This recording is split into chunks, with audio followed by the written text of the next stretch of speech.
dan nyalakan loncengnya. Thank you. Happy watching.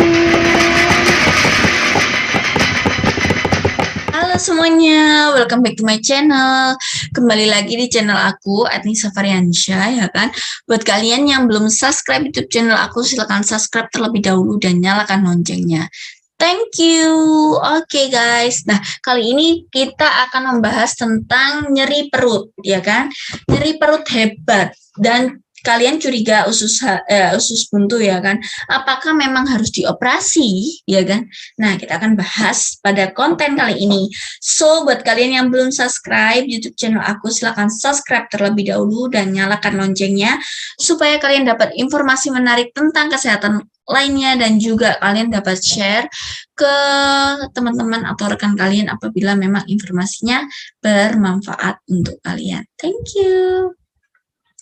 Nah, kali ini kita akan membahas tentang nyeri perut hebat, curiga usus buntu, dan apakah memang harus dioperasi.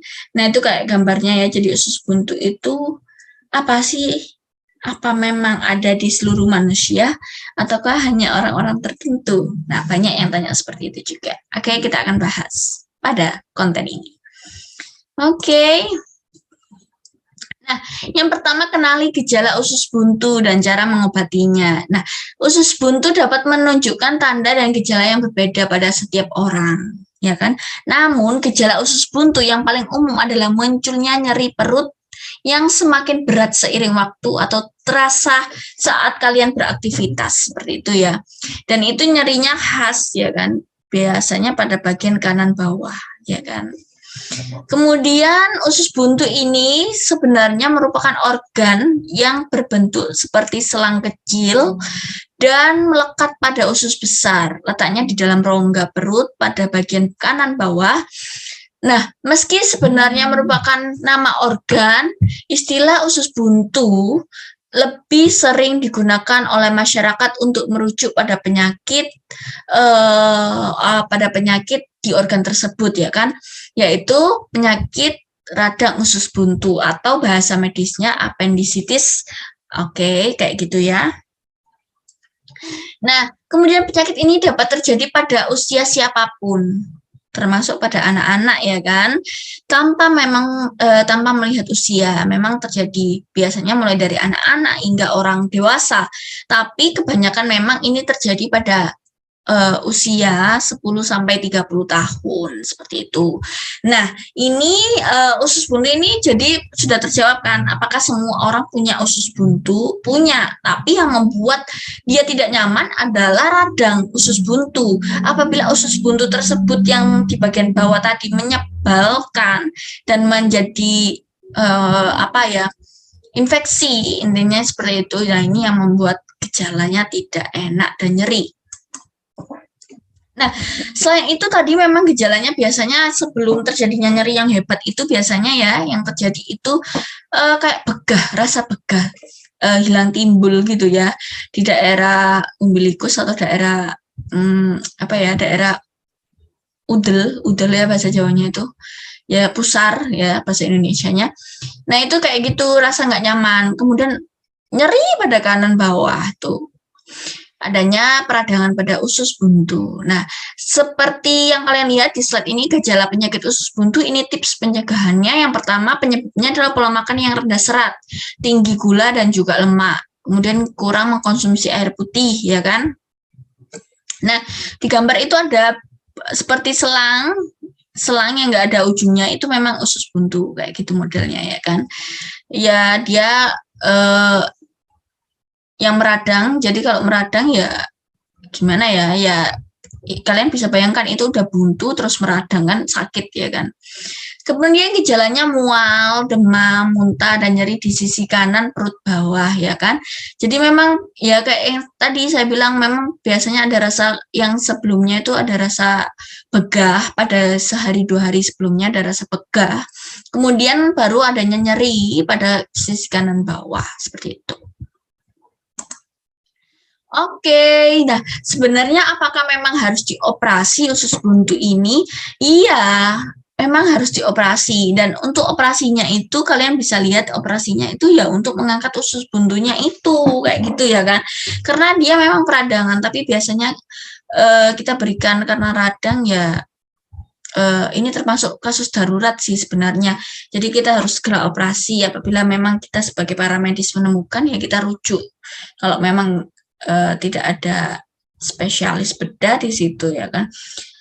Kemudian apabila memang pokoknya biasanya tuh rasanya pasien tuh mengeluhkan sehari 2 hari sebelumnya tuh rasa nggak nyaman di perut ya kan, terutama daerah pusar nggak nyaman sekali.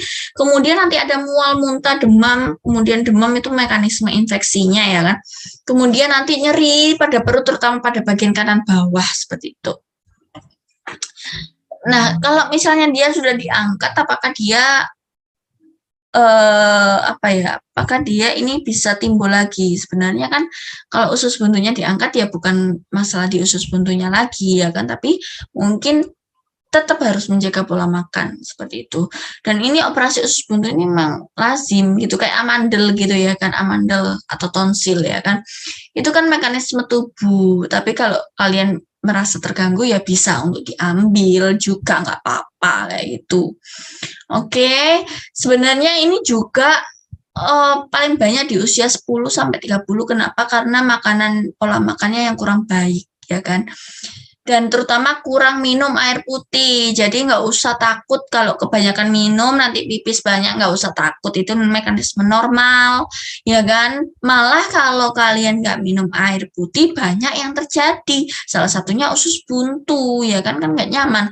Dan usus buntu ini biasanya memang nyeri banget sampai penderitanya tuh nggak bisa gerak saking nyerinya gitu ya kan. Jadi nggak bisa gerak, berubah posisi postur, pegangi perut bagian kanan bawah aja seperti itu. Nyerinya memang hebat banget sih ini untuk usus buntu nih. Oke. Wow, tibalah di slide terakhir ya kan pada konten hari ini. So buat kalian yang belum subscribe, silakan subscribe terlebih dahulu dan nyalakan loncengnya. Jangan lupa untuk share ke rekan-rekan kalian apabila memang kalian rasa ini berguna dan bermanfaat.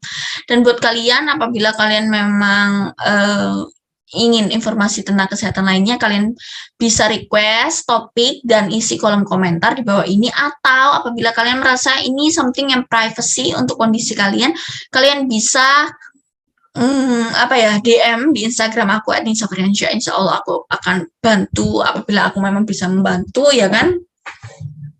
Dan jangan lupa untuk selalu bersyukur ya kan.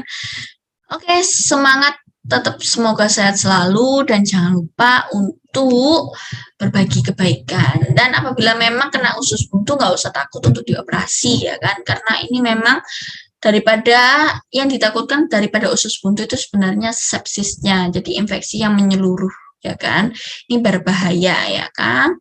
Jadi buat kalian jangan lupa untuk aware ke kondisi kalian sendiri. Oke, cukup sekian konten hari ini. Thank you dan nonton YouTube channel aku, dan maaf kalau apabila jam tayangnya akan agak sedikit molor lah ya, tapi aku akan berusaha untuk tetap memberikan informasi kesehatan ke kalian semua. Thank you.